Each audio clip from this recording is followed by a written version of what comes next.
No WW de hoje vamos detalhar os aspectos políticos e econômicos dessa proposta do governador de São Paulo e também vamos falar da posse ali de Magda Chambriard, assumindo ali finalmente o comando da Petrobras. E vamos tratar ainda da guerra em Gaza. Está conosco aqui o Cristiano Noronha, cientista político, vice-presidente da Arco Advice. Boa noite, Cristiano. Boa noite, Caio. Boa noite, Thaís. O prazer estar aqui com vocês. E já antecipou que a Thaís Herédia está aqui comigo, minha parceira, minha amiga de todos os dias. Vamos dar uma olhada nesse programa aí do Tarcísio, né? Que lançou na quinta-feira, baixou um decreto, é um plano que pretende ajustar as contas do Estado, né? Do Estado aqui de São Paulo, por meio de uma revisão de benefícios fiscais, extinção de órgãos, revisões tributárias, reformulação de programas e uma renegociação de dívidas com a União. O plano apresentado por Tarcísio na última quinta-feira traz apenas diretrizes. As medidas concretas a serem tomadas serão apresentadas nos próximos meses. Para aumentar a arrecadação, o governo pretende rever até o fim do ano todos os benefícios fiscais vigentes. Benefício tributário nós vamos rever todos. Então, todos os benefícios que nós temos, e o gasto tributário de São Paulo é importante, é um gasto relevante, a gente está falando aí de mais de 50 bi ano de gasto tributário, e a gente precisa fazer essa reanálise, porque são benefícios que foram sendo concedidos ao longo do tempo e alguns já não fazem mais sentido. No final de abril, o governo de São Paulo publicou um decreto extinguindo 23 incentivos de ICMS que venciam naquele mês. O governador não quis adiantar quais setores serão impactados pelo novo plano. Isso aí eu não vou falar agora, mas a gente já fez uma pré-análise econômica de vários setores. O que a gente está olhando?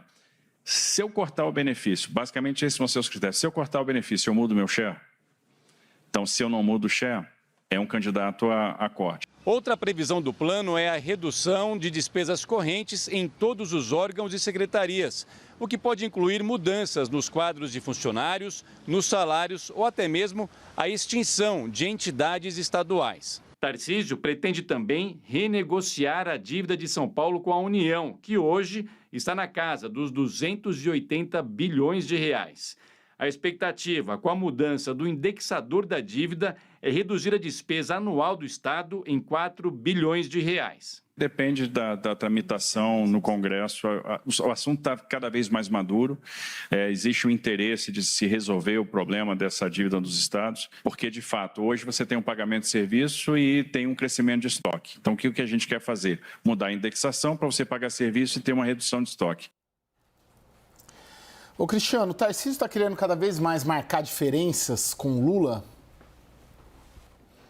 Olha, Caio, esse movimento que o Tarcísio faz é muito interessante, de fato, porque, em primeiro lugar, né, uma das questões que os governadores estão enfrentando bastante, no caso de Minas Gerais, por exemplo, é justamente a capacidade de investimento. E essa capacidade de investimento, ela é muito afetada por essas questões de benefícios tributários que muitos políticos, muitos estados, enfim, gestões não têm coragem de enfrentar, né? Vale dizer que o Mansueto, por exemplo, quando saiu do governo, deixou ali um projeto, fez um levantamento sobre isso, mais de 360 bilhões de reais que o governo federal, por exemplo, tem, e essa capacidade de investimento fica comprometida. E a gente vê o que está acontecendo no Rio Grande do Sul, Caio, com a capacidade muito limitada de várias prefeituras e até mesmo do Estado em investir em coisas que efetivamente são importantes, ao invés dessas concessões de benefícios fiscais. Então, quando o Tarcísio faz isso, ele também está passando para o eleitor de São Paulo que ele está com a cabeça no Estado. E isso foi um problema que o ex-governador João Dória enfrentou, porque ele foi visto, né, pelos eleitores de São Paulo como se ele estivesse focando muito a presidência da República e tivesse deixado o Estado de São Paulo ali esquecido da gestão, né? Então, é um movimento muito interessante que o Tarcísio faz e que tende, na minha avaliação, reforçar até o nome dele como uma opção à presidência da República. Ô Thaís Herédia, tem um plano aí. Agora, é um plano crível, factível ou é um plano de um presidenciável? É um plano de um presidenciável, mas ele é factível, assim como um plano parecido com esse seria factível para o governo federal, para o país como um todo, né? E tantas propostas como uma reforma dessas já surgiram para serem implementadas pelo governo federal, mas ele tem o calcanhar de Aquiles, né, de toda a reforma, que é o capital político. E o Tarcísio apresenta que tem esse capital, né? Que conquistou esse capital. Só a gente olhar o que está acontecendo, por exemplo, com a Sabesp, né? Com a privatização da Sabesp, como ele conseguiu avançar. Então, ele é factível, mas assim, se a gente contar com o capital político, nós temos que olhar como é que ele vai cumprir cada uma das etapas esperadas por esse plano, Caio. E eu chamo a atenção aqui para a primeira etapa, que é a mais importante numa reforma que tem essa ambição, que é a do diagnóstico.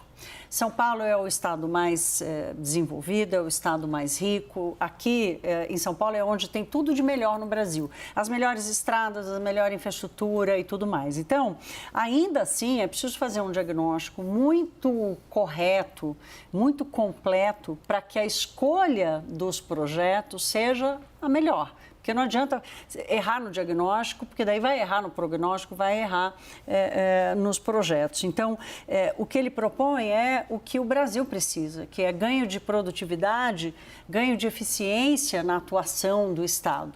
E só muito mais para frente é que a gente vai entender como é que ele vai equilibrar aquilo que é mais ligado a um governo liberal, como ele se diz, que é se ele vai reduzir o Estado ou se ele vai melhorar a atuação do Estado. O caminho parece ser de diminuição mesmo, né? Pode acontecer uma redução do Estado, mas em redução em que sentido, né? Redução de investimento, redução em áreas em que o Estado já não era mais eficiente, né? Que eu acho que essa que é a grande discussão. A reforma administrativa, por exemplo, muitos economistas, a maior pessoa que vem muito aqui costuma dizer que ela não necessariamente ela vai gerar economia no longo prazo, né? Porque ela pode alcançar um status em que, para ter a melhor estrutura de Estado e os melhores servidores, aqueles que vão prestar o serviço público, é preciso ter mais gastos. Mas eu acho que aqui a grande virada desse projeto vai ser se o Tarcísio conseguir entregar, não necessariamente menos gastos, mas uma melhoria do gasto, que é, por exemplo, o que tenta fazer a Simone Tebet, mas sem capital político. Eu acho legal você falar da Simone, porque eu queria lançar para o Cristiano isso, a percepção de Brasília, né? Tem cada vez mais aí gente graduada, tem presidente do Tribunal de Contas da União, Bruno Dantas, a própria Simone Tebet, muitos aliados ali, dentro e fora do governo do presidente Lula, Cristiano, colocando ali uma agenda também, começando a colocar, né? Desvinculação dos benefícios sociais, revisão de gastos constitucionais de saúde e educação, tem revisão de benefícios tributários. Isso está começando a circular por aí, lá em Brasília, na esplanada. O governo Lula, alguma chance de abraçar alguma dessas ideias? Você vê esse movimento pode ganhar corpo, ganhar força ou não? São aliados que vão fazer as sugestões e não vai dar em nada. Olha, Caio, o fato de colocar na agenda, na minha avaliação, já é positivo, né? Então, isso é importante que a equipe econômica faça isso, e não é à toa aí que o Ministério, a equipe econômica está sendo uma surpresa positiva ainda para o mercado. Então, o simples fato de colocar na agenda é positivo. Agora, quando a gente olha para o início do ano, Caio, eu me lembro de uma reunião que o presidente Lula fez com toda a sua equipe, justamente por quê? Porque a popularidade do governo estava caindo. E a gente estamos aí quase chegando no final, no meio do ano, né? Passaram já aí uns 4 meses. O que aconteceu com a popularidade do presidente? Houve até uma leve piora, se a gente comparar. Então, essa cobrança que foi feita do Lula em relação aos ministérios não funcionou. E aí, onde é que eu quero chegar? Será que o governo, tendo uma popularidade difícil de subir, está indo uma pesquisa onde mostra o ex-presidente Jair Bolsonaro liderando as pesquisas, Será que o governo vai ter capital político ou disposição de enfrentar uma agenda dessa, que fala, né, de assuntos até ideológicos para o PT, que é a desvinculação de gastos com educação, com saúde, você fazer essas desvinculações? Será que isso é crível? Ou a reforma administrativa, que também tem muita resistência do próprio PT? Quando a Simone Tebet, ministra do Planejamento, falou de fazer essa desvinculação, ela levou pancada da presidente do PT, Gleisi Hoffmann, né? Então, é interessante porque no momento que a equipe econômica coloca essa agenda, que ela é dura e necessária de se enfrentar, mas a gente percebe que o governo ainda está patinando na popularidade. Desde aquela reunião de fevereiro até aqui, nada evoluiu em termos de avaliação do governo junto aos eleitores, Caio. Porque na verdade, na cabeça do governo do Palácio do Planalto e do PT, essa agenda, por exemplo, essa do Tarcísio, ela tira voto, ela não agrega voto. E aí que vem a dificuldade de implementação, não é isso? Aqui tem um ponto importante, porque assim, o Tarcísio, é até interessante, ele disse, eu não vou dizer quais setores vão perder benefícios e tal. São Paulo tem mais de 60 benefícios ali concedidos, 60 bilhões de reais, desculpe, de benefícios concedidos, mais de 200 benefícios. E ele diz, não vou falar. É claro que ele não vai, porque ele vai comprar uma briga antes de estar com o plano na rua, né? Que é a mesma briga que compra Fernando Haddad. Vocês vão se lembrar que no início do governo, o Fernando Haddad soltou até lista para mostrar quem eram as empresas do Brasil que tinham maior benefício, como se elas estivessem cometendo crime. Elas têm acesso ao benefício de forma legal, né? Então é preciso muito cuidado. De novo, entra aqui a questão do capital político. Então, ele conta, primeiro, com o sucesso dessa redução, porque ele precisa ter folga orçamentária. Então, ele conta com o sucesso dessa redução dos benefícios, que aí não é uma coisa fácil, e não sei se o capital político dele é capaz de entregar essa agenda, e conta também com a renegociação da dívida do Estado, Caio. E aí você sabe, você está acompanhando isso de perto, você sabe que aí tem um obstáculo grande para ser vencido, porque o que os estados querem não é o que o governo federal quer, nem pode fazer. Então, não está claro ainda, eu li o decreto e tudo, vi todas as entrevistas que os assessores dele deram, não está claro ainda o quanto dessa conta que ele quer para botar o plano na rua tem daquilo que ele conseguir cortar, daquilo que ele conseguir negociar da dívida e do que ele efetivamente vai conseguir fazer de parceria com a iniciativa privada. Quer dizer, o financiamento desse plano, ele é importante para o sucesso dele, inclusive sucesso político. Eles são diretrizes, né? De uma maneira geral. Diretrizes em geral, exato. A gente não sabe ainda exatamente os projetos. Agora, você estava falando do capital político. O Tarcísio, onde ele vai? Hoje, ele teve a posse do Procurador-Geral de Justiça, né? Agora, no começo da noite, sofreu ali protesto lá no Largo São Francisco, lá no centro de São Paulo, na Faculdade de Direito da USP. Hoje, aqui também, vindo trabalhar aqui na Avenida Paulista, estava tendo protesto, manifestação também. Então, em todo lugar aqui em São Paulo, de alguma maneira, tem um protesto. Só que parece que tem um ambiente mais propício político para fazer uma mudança como essa. Ô, Cristiano, você, nas suas andanças em Brasília, você observa e sente que o governo Lula enxerga o Tarcísio mais como já um adversário potencial, um adversário político potencial, ou como um aliado, ou como alguém que dá para compor? Não, o governo enxerga o Tarcísio como um potencial adversário, Caio.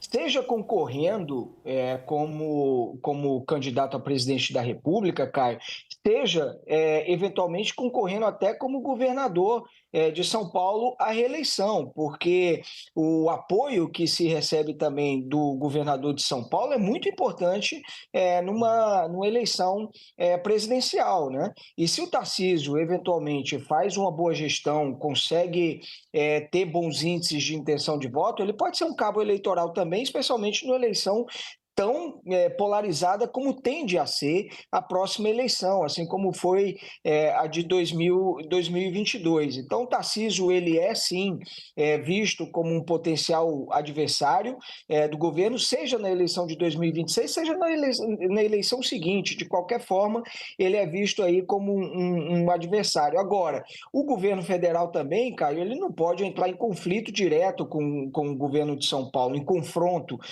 direto, né? Lembrando que para aprovar a proposta de emenda à Constituição da reforma tributária, o Haddad chamou o Tarcísio, inclusive no Ministério da Fazenda, o Tarcísio foi lá, conversou, e graças àquele diálogo, por exemplo, a Câmara dos Deputados aprovou. Isso causou até um pouco ali de ciumeira, né, junto aos apoiadores do ex-presidente Jair Bolsonaro e no próprio Jair Bolsonaro também. Interessante. Vamos ver que hoje mesmo sai uma pesquisa do Paraná Pesquisas, né? Meu amigo Murilo, lá do Paraná, ele fez um levantamento sobre a disputa presidencial de 26, opondo Lula a políticos de direita. E em um cenário, ele avaliou ali, fez essa avaliação do Lula com o Tarcísio. Vamos ver, ó. Tá ali, cadê, Fernanda? Ali, aí. Ó, Lula, 36,9% de intenções de voto, Tarcísio com 25,6%.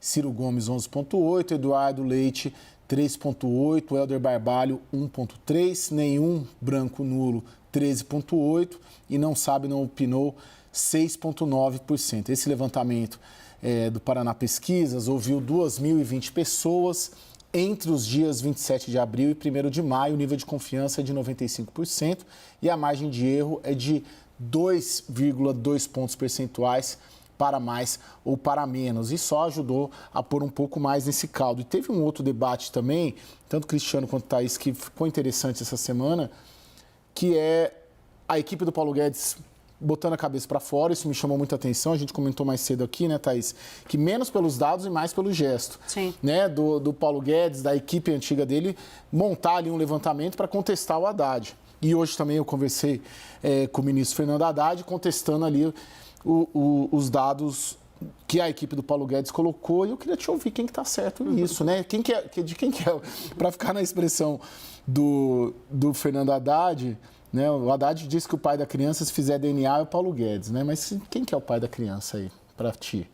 Olha, Caio, aí a gente vai ter que fazer quase que uma pesquisa arqueológica, né? Porque o problema fiscal do Brasil não começou no governo passado, né? O problema fiscal no Brasil começou em 2009, na verdade, quando o presidente Lula, em resposta à crise financeira internacional, inclusive fazendo corretamente, promoveu um aumento de gastos para, e os governos têm que fazer isso mesmo, tem que ser, ajudar a economia quando o ciclo econômico dá um revés, mas ele não parou quando a economia recuperou, ele continuou e veio o governo Dilma e dobrou a aposta, foi dobrando a aposta. Então, o Brasil entrou em déficit público, déficit das contas, em 2014, né? Portanto, o problema fiscal do Brasil não começou no governo passado. O Paulo Guedes chega com uma agenda ultraliberal, querendo privatizar tudo, encontrou um obstáculo, um muro político gigantesco, ele não tinha essa habilidade, a gente lembra dos confrontos que ele comprou com o Congresso Nacional. Agora, o Paulo Guedes conseguiu entregar, como ele diz muito, a sua equipe diz muito, lembra muito, conseguiu entregar superávites primários, ou seja, botou a conta no azul, porque ele ficou 3 anos sem dar reajuste para servidor público. E não só ficou sem dar reajuste para o servidor público, como fez diversas manobras contábeis também para dar conta, não pagar precatório. Então, os dois têm motivo para acusar um ao outro, mas o DNA real mesmo da crise fiscal brasileira começou muito lá atrás. E o Haddad está tentando defender o arcabouço que ele botou na praça. O Cristiano, você apostaria aí que daqui para diante, para 25, 26, esse debate econômico e essas acentuações das diferenças dos pré-candidatos na área econômica, a gente está falando não só do Tarcísio, estamos falando do Ratinho Júnior, por exemplo, estamos falando do Eduardo Leite, estamos falando do Ronaldo Caiado, todos esses pré-candidatos à direita tendem a projetar mais o modelo e a cartilha econômica que está sendo aplicada nos seus estados diante da cartilha que o Lula e o Haddad estão aplicando em Brasília? Esse é o embate que é feito, né, Caio? Você sempre dizer o que você fez no estado ou na cidade, enfim, que você administra. Então, e apontar também os problemas, eventualmente, da gestão que você está disputando, né? Mas também apontar caminhos, né? Eu acho que o desafio no próximo ano para o presidente Lula vai ser grande, Caio, porque há projeções de que a economia pode começar a enfrentar problema no segundo semestre, pode ser que os juros parem de cair e há quem projete até um novo aumento na taxa de juros futura, né? E o governo está com um problema fiscal. Então, se o governo não conseguir fazer uma economia para eventualmente poder aumentar seus investimentos, também pode sofrer com isso. E daí vem a pressão, né, que o governo exerce sobre as empresas públicas, especialmente a Petrobras, que tem uma capacidade de investimento grande, né? Então, eu acho que o desafio no próximo ano do presidente Lula vai ser muito grande. Não apenas na parte econômica, como também na questão social, Caio. É que eu sempre coloco, e a gente fala bastante disso aqui, né, Thaís, esses indicadores e essas projeções econômicas, o Cristiano já traz algumas delas, para um governo que tenta se reeleger, ele é competitivo, né? A gente está falando de uma taxa de crescimento do PIB em 25 e 26, 2,5%, estamos falando de uma inflação de 3, 4%, não é uma catástrofe, né? É o contrário, né? Um aumento de renda, uma taxa de desemprego baixa. Então, onde que pode dar o problema? Eu tenho a impressão que quando o Palácio do Planalto, quando os marqueteiros petistas, quando os estrategistas do PT olham essa projeção, eles pensam, eu não vou dar ouvido para o pessoal que está acusando de problemas fiscais ou de um cenário difícil, se a projeção do próprio Boletim Focus, né, que é o que a gente costuma servir para medir, está positiva, né? Então, por que eles devem seguir quem está apontando esses problemas? Se a taxa de sucesso político tende a ser positiva se mantiver do jeito que está. Ô, Caio, tem dois indicadores. Eu tenho um lema para tratar de economia que é assim, né? Esquece o número, vamos esquecer o número, vamos olhar para a dinâmica. A dinâmica da economia brasileira, apesar dela ter indicadores positivos, ela não está no seu melhor momento, né? Porque para um crescimento ser sustentável, para ele gerar a sensação de que as pessoas evoluíram, precisa acontecer duas coisas. Precisa ter aumento da produtividade, quer dizer, as pessoas precisam produzir mais com os recursos disponíveis e precisa ter investimento não no mercado financeiro, investimento na capacidade de produção. Nenhum dos dois está acontecendo hoje na economia brasileira. A taxa de investimento ano passado é a menor de muitos anos. Os investimentos podem voltar, mas vai depender muito do que acontecer, inclusive na economia internacional. Hoje tem uma entrevista de um analista internacional que acompanha muito o Brasil, dizendo que o Brasil não está entre os queridinhos para investimento estrangeiro. México e Índia estão liderando essa sedução do capital internacional. Então, o governo pode até ter indicadores, mas a percepção dos brasileiros, a percepção dos empresários, do pequeno, do médio, do grande, pode não estar relacionado ou não responder ao que os indicadores dizem. Se fosse para você dizer, você diria não se iludam. Né? Não se iludam, porque é real, o desemprego está baixo, a inflação vai estar baixa, as pessoas têm mais renda, mas tá bom, mas e depois? Como é que eu cresço? Como é que a minha empresa cresce? Como é que eu aumento o investimento da minha empresa? Se isso não acontecer,